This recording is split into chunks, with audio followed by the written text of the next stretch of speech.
छत्तीसगढ़ के भानु प्रतापपुर विधानसभा क्षेत्र में उपचुनाव के लिए आज हुआ मतदान। 7 उम्मीदवारों के भाग्य ईवीएम में कैद।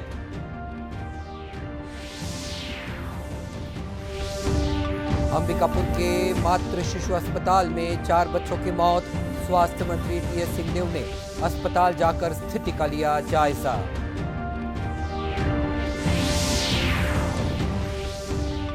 भारतीय सेना में अग्निवीर भर्ती के लिए युवाओं में देखा जा रहा है उत्साह।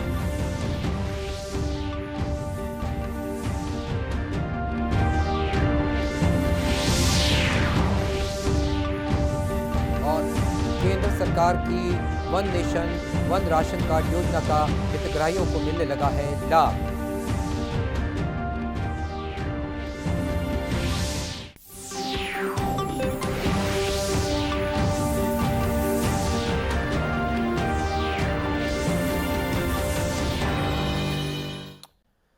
नमस्कार, आप देख रहे हैं दूरदर्शन समाचार। मैं हूं मनीष अहलुवालिया और अब समाचार विस्तार से।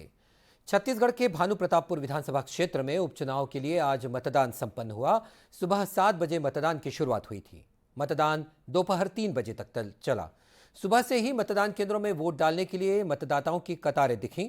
दोपहर 3 बजे तक लगभग 65% मतदान होने की खबर है। भानु प्रतापपुर उपचुनाव में 7 प्रत्याशी मैदान में थे। मतगणना और चुनाव परिणाम की घोषणा 8 दिसंबर को होगी। और आज खबर आई है कि भारतीय जनता पार्टी के प्रत्याशी ब्रह्मानंद नेताम को एक पुराने मामले में झारखंड पुलिस गिरफ्तार करने पहुंची है। इस बारे में ज्यादा जानकारी लेते हैं कांकेर से हमारे संवाददाता जयंत रंगारी से। जयंत रंगारी जी, आप क्या लाइन पे हैं? हाँ जी, मैं लाइन पे हूँ। जयंत रंगारी जी, आज चुनाव तो शांतिपूर्ण तरीके से संपन्न हुआ, उसके बाद का घटनाक्रम बताइए, क्या हुआ? देखिए, चुनाव तो बेहतर तरीके से संपन्न हुआ, शांतिपूर्ण तरीके से संपन्न हुआ। मतदाताओं में काफी जोश था। वे सुबह से ही घर से निकले। सावित्री मंडावी जी ने सबसे पहले अपने सावित्री स्थान रहा वहां पर, जी। और साथ में चुनाव जब संपन्न हुआ उसके बाद जो है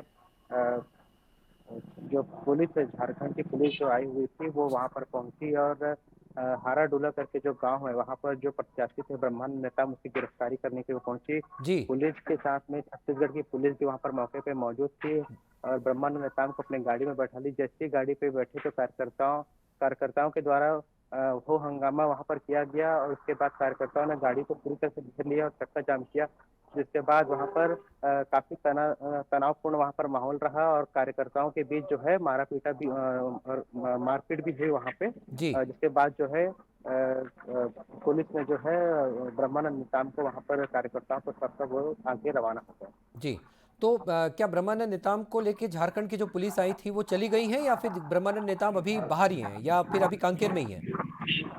देखिए, कार्यकर्ताओं को ब्रह्मानंद नेताम को सौंप दिया जी। गया है और झारखंड की पुलिस जो है कांकेर आ गई है। उनके साथ में छत्तीसगढ़ की पुलिस भी उनके साथ मौके पे मौजूद है। जी, तो अभी गिरफ्तारी नहीं हुई है कुल मिला के? हाँ, अभी गिरफ्तारी नहीं हुई। गिरफ्तार करने आई हुई थी पुलिस और उससे अपने गाड़ी पे उन्होंने बैठालने के बाद कार्यकर्ताओं में काफी इस बात को लेकर काफी आक्रोश देखा गया और उसके बाद कार्यकर्ताओं ने पुलिस की गाड़ी को रोका, उसके सामने प्रदर्शन किए, चक्का जाम हुआ। चक्का जाम करने के बाद काफी तनावपूर्ण वहां पर माहौल रहा। भाजपा और कांग्रेस कार्यकर्ताओं के बीच जमकर मारपीट भी हुई नहीं, वहां पर, जिसके बाद मैं ये जानना माहौल चाह वहां रहा पर हूँ कि खराब क्या होता अभी देख। ब्रह्मानंद नेताम जी अभी बाहर हैं या फिर अभी झारखंड पुलिस के साथ है, कस्टडी में है? नहीं नहीं, अभी ब्रह्मानंद नेताम जो है बाहर है, जी, झारखंड पुलिस की जी जी कस्टडी से जी बाहर। जी, बहुत बहुत धन्यवाद आपका जयंत रंगारी जी। और अब हम बढ़ते हैं अपनी अगले खबर की तरफ, जो अंबिकापुर से है। सरगुजा जिला मुख्यालय अंबिकापुर स्थित मातृ शिशु अस्पताल में 4 बच्चों की मौत की खबर है। बच्चों की मौत के कारणों का अभी तक पता नहीं चला है। ये बच्चे special newborn care unit में भर्ती थे और इस बीच रविवार रात करीब आधे घंटे तक बिजली चली गई। आज सुबह पता चला कि अस्पताल में भर्ती हुए 4 बच्चों की मौत हो चुकी है। परिजनों ने आरोप लगाया कि अस्पताल प्रबंधन की लापरवाही से बच्चों की जान गई है। तो वहीं अस्पताल प्रबंधन का कहना है कि बिजली कुछ समय के लिए बंद हुई थी, लेकिन वेंटिलेटर और ऑक्सीजन सपोर्ट सिस्टम चालू था। घटना की खबर मिलते ही स्वास्थ्य मंत्री टीएस सिंहदेव ने अस्पताल का जायजा लिया और घटना की जांच के आदेश भी दे दिए हैं। और इस संबंध में ज्यादा बातचीत के लिए हमारे साथ जुड़े हैं प्रदेश के स्वास्थ्य मंत्री टीएस सिंहदेव जी। सिंहदेव जी, आपका बहुत बहुत स्वागत है। जी नमस्कार। जी नमस्कार। अभी कुछ देर पहले ही मैंने आपके हेलीकॉप्टर की आवाज़ सुनी थी जब आप वापस आ रहे थे। और अब मैं आपसे ये जानना चाहूँगा कि क्या स्थिति है सर, और क्या आपने वहाँ पे देखा, इस बारे में आपसे ही जानना चाहूँगा सर। वहाँ अंबिकापुर एमसीएच अस्पताल में जी दुर्भाग्यपूर्ण परिस्थिति सृजनित हुई। जी सुबह लगभग 5 साढ़े 5 बजे से 8:30 बजे के बीच में जी 4 शिशुओं की मृत्यु हुई है। उनमें से 2 वेंटिलेटर पे थे और 2 अन्य बच्चे थे जो आईसीयू में थे, कोमस में रखे गए थे।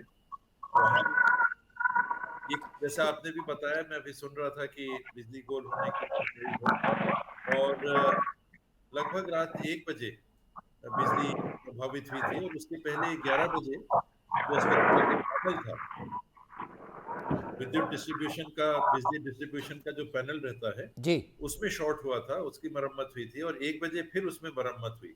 जी जहां तक बिजली का सवाल है, इसका प्रभाव शिशुओं की मृत्यु पे नहीं होने की बात सामने आती है, जी क्योंकि जितने वेंटिलेटर बेड्स हैं इनमें बैकअप रहता है। जो वेंटिलेटर बेड्स के बारे में जानकारी रखते हैं, जी वो ये जानकार उसकी जानकार होंगे वो, कि इसमें कम से कम 4 घंटे का ऑटोमेटिक बैकअप रहता है। जी बिजली जिसी क्षण जाती है उसी क्षण बैकअप चालू हो जाता है, इन्वर्टर लगे रहते हैं, वो चालू हो जाते हैं। जी और बिजली के प्रभाव में कोई अंतर नहीं था, ऑक्सीजन के प्रवाह में कोई अंतर नहीं था। जी जहां तक वेंटिलेटर बेड्स का सवाल। सर, आपने त्वरित कार्रवाई करते हुए आप तुरंत अंबिकापुर पहुंचे और आपने स्थिति का जायजा भी लिया।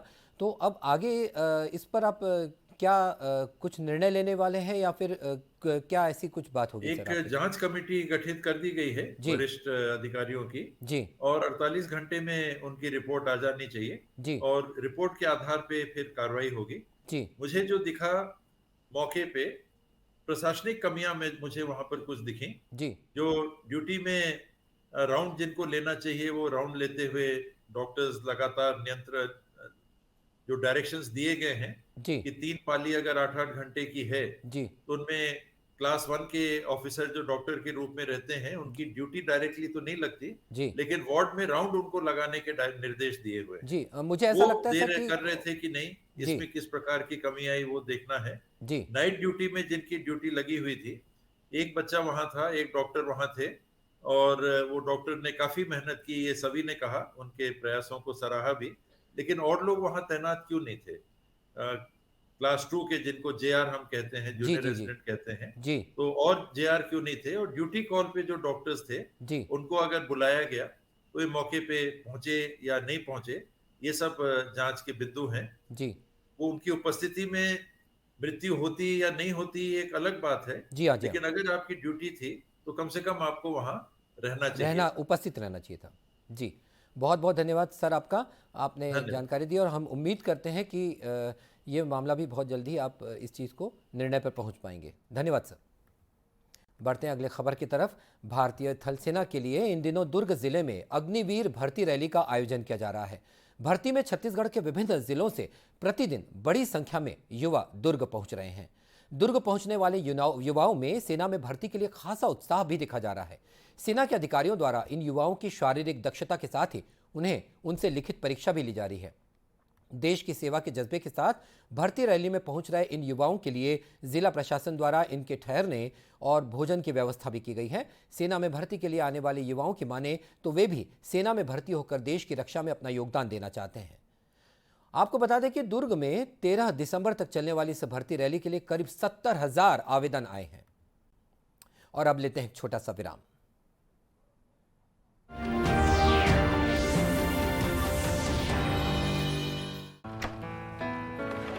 पापा ये सब? हाँ, जो चीजें सालों से बेवजह पड़ी हो उन्हें हटा देना चाहिए। ये भी दादाजी की पुरानी पासबुक और एफडी। अरे ये कैसे रह गया?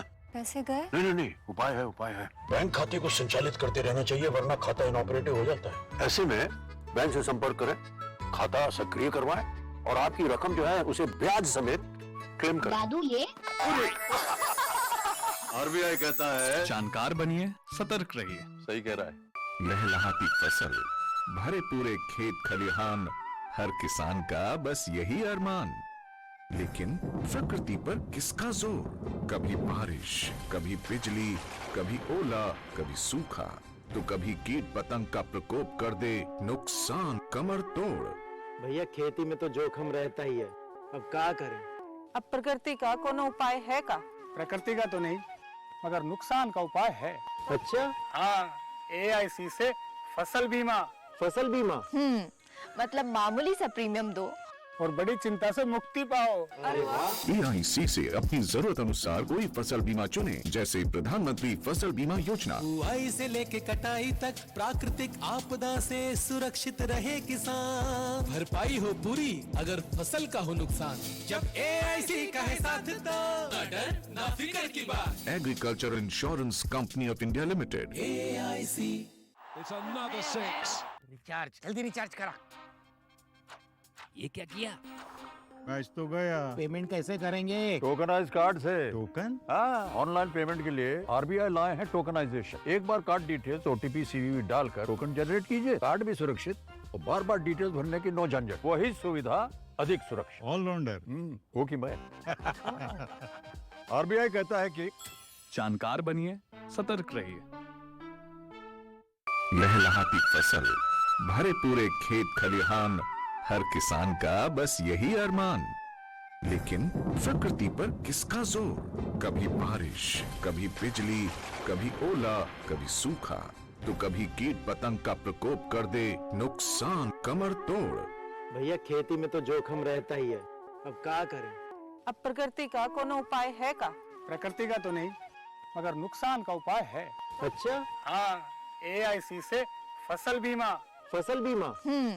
मतलब मामूली सा प्रीमियम दो और बड़ी चिंता से मुक्ति पाओ। अरे वाह! AIC से अपनी जरूरत अनुसार कोई फसल बीमा चुने, जैसे प्रधानमंत्री फसल बीमा योजना। बुआई से लेके कटाई तक प्राकृतिक आपदा से सुरक्षित रहे किसान। भरपाई हो पूरी अगर फसल का हो नुकसान, जब AIC का है साथ तो ना डर ना फिक्र की बात। Agriculture insurance company of India limited. AIC।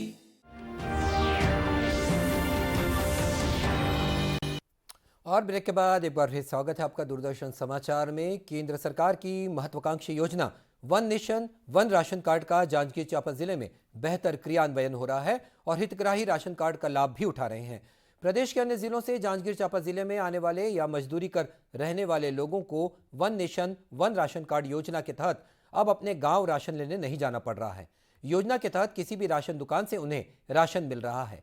इस योजना का लाभ ले रहे हितग्राहियों ने इसे केंद्र सरकार की एक बड़ी पहल बताया है।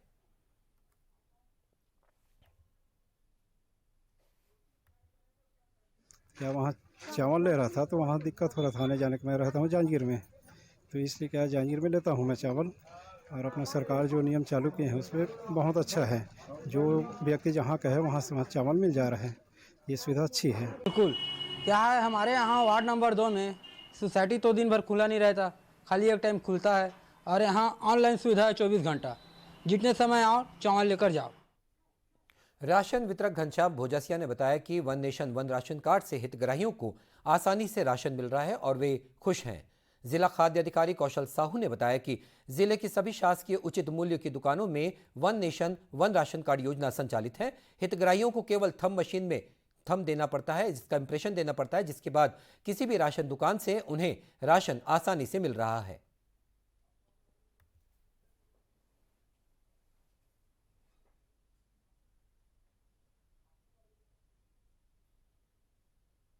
कार्ड में हमारे सभी शासकीय उचित मूल्य दुकानों में यह संचालित है और इसमें थंब लगा के जो राशन दिया जा रहा है उसके कारण अब एक दुकान के बजाय दूसरे दुकान से भी अगर आप कहीं दूसरे जगह पे भी गए हैं तो उसका लाभ छत्तीसगढ़ में बाहर से आने वाले लोगों को और हमारे ज़िले से बाहर जाने वाले लोगों को भी जिनका यहाँ राशन कार्ड बना है वो थंब लगाकर कहीं भी one nation one ration card के तहत राशन ले सकते हैं। उल्लेखनीय है कि पहले हितग्राहियों को जिस जगह का राशन कार्ड होता था वहां जाकर राशन लेना पड़ता था। अब केंद्र सरकार की one nation one ration card योजना से हितग्राहियों की ये समस्या खत्म हो गई है। छत्तीसगढ़ राज्य साइकिलिंग संघ और भिलाई इस्पात संयंत्र साइकिलिंग क्लब द्वारा भिलाई में राज्य स्तरीय साइकिलिंग प्रतियोगिता का आयोजन किया गया। प्रतियोगिता में प्रदेश भर से विभिन्न आयु वर्ग के 100 से अधिक साइकिल रेस खिलाड़ियों ने भाग लिया। प्रतियोगिता में 15 किलोमीटर साइकिल रेस रखी गई थी। दुर्ग रेंज के आईजी विवेकानंद सिन्हा मुख्य अतिथि के रूप में इस प्रतियोगिता में शामिल हुए। इस मौके पर श्री सिन्हा ने कहा कि शरीर को स्वस्थ बनाए रखने के लिए खेल बहुत जरूरी हैं। गौरतलब है कि साइकिलिंग फेडरेशन ऑफ इंडिया द्वारा नासिक महाराष्ट्र में आगामी 7 से 10 जनवरी तक राष्ट्रीय स्तर की प्रतियोगिता होगी, जिसमें छत्तीसगढ़ के खिलाड़ी भी भाग लेंगे। और इस बुलेटिन में इतना ही। इसी के साथ ये समाचार बुलेटिन समाप्त होता है। नमस्कार।